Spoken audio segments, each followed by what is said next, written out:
If you're over 35 and thinking about starting Jiu-Jitsu, I've got some tips for you that are going to help you not only survive, but thrive on the mats. We'll cover how to train smart, avoid injuries, and get the most out of your Jiu-Jitsu journey, no matter your age. I'm Stephen Bradley, a purple belt from little old New Zealand, and I'm also a personal trainer. First things first, let's talk mindset. You're not 20 anymore, and that's okay. Your goal shouldn't be about beating every younger, faster guy at the gym. It's about learning, improving, and enjoying the process. Jiu-Jitsu is a marathon, it's not a sprint. Your progress might be slower than someone younger, but consistency beats intensity. Focus on longevity. The key to enjoying Jiu-Jitsu as an older practitioner is training smart, and you have to warm up thoroughly to prevent injuries. As we age, our muscles and joints need more time to warm up. Skipping the warm-up is a recipe for disaster. And trust me, nothing derails your Jiu-Jitsu journey like a bad injury. A good warm-up should consist of some dynamic stretching, leg swings, arm circles, and some simple hip openers. You should be doing some Jiu-Jitsu specific movements, like hip escapes and rolls, things that are going to simulate what you're about to start doing. And joint mobility exercises, ankle circles, neck rotations, things like that. Another super important thing to remember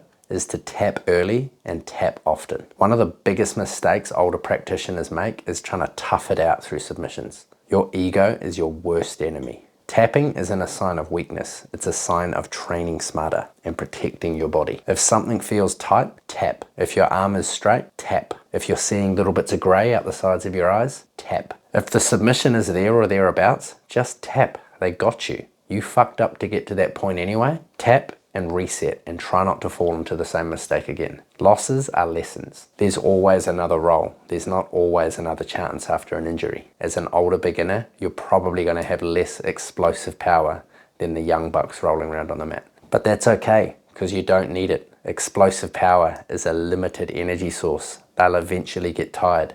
If you're using good frames and good levers, you're going to get them eventually. Using technique and timing to your advantage. Start slow, ask questions, and focus on understanding all the details of the positions. You're always going to see an older, more experienced guy dominating a younger, fitter guy because they understand the techniques better. Drill, and drill a lot. Repetition is key for something as complex as Jiu-Jitsu. Spend time drilling the basic techniques. Guard retention, guard passing, escaping side control, escaping mount.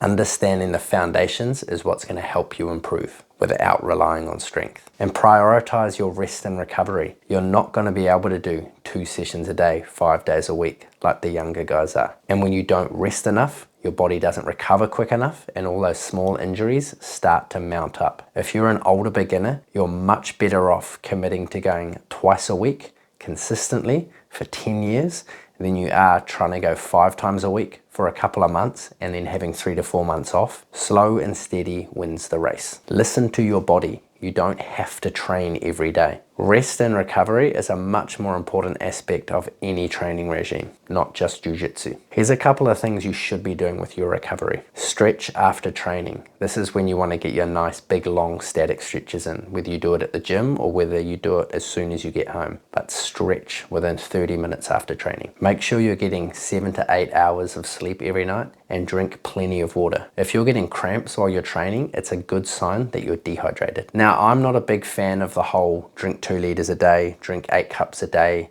because not everybody's the same. We're all different sizes. But if your piss is brown, you're probably dehydrated. So aim for somewhere in between yellow and clear. And make sure you get your nutrition right. Again, you don't have to do anything too drastic. Whenever I'm helping new clients get their diet right, the first thing I focus on is getting more protein into your diet. Sure, you can sit there and count your calories, you can count your macros, all of that. But if you focus on your protein first, it's a nice simple change that doesn't feel too drastic to begin with. And eating more protein is going to help your muscles recover quicker, and it's also going to keep you fuller for longer. Train smart, not hard. You don't have to go 100% every roll. In fact, the more experienced you get, the more you realize that flowing and focusing on your technique is far more beneficial for your jiu-jitsu. Avoid trying to win every round. Rolling is not about winning. It's about improving. It's about trying to use the technique of the day. And choose your training partners wisely. Find partners who are more technical and controlled, not the ones who go hard every time. The higher belts in particular are great for this. Any decent higher belt is always going to match your intensity. So if you go a bit more cruisy, they'll go cruisy too. But if you charge out the gate looking for the kills straight away, they're gonna shut you down pretty quickly, and it's not gonna be pretty. And build your game that suits your body type. For example, if you're not super flexible, then maybe playing a low pressure heavy top game is more effective than trying to figure out flexible guards. And as well, focus on higher percentage techniques, basic sweeps, guard passes, escapes. Once you get the technique and the timing down, a scissor sweep always works. That's still my bread and butter. The basics always work. Jiu-Jitsu is a really supportive community, so lean into that. You're gonna find like-minded people at your gym that you're gonna be able to use as a great learning resource. Jiu-Jitsu really is more than just a sport, it's a community. So don't put too much pressure on yourself. Enjoy the process. If you're an older beginner, what's the biggest challenge you've faced so far? Drop it in the comments. I'd love to hear your story. And if you found these tips helpful, don't forget to like the video, subscribe to the channel, share it around. Your support is what's helping me grow and get this message out to more and more people. Thanks for checking out the video. Us.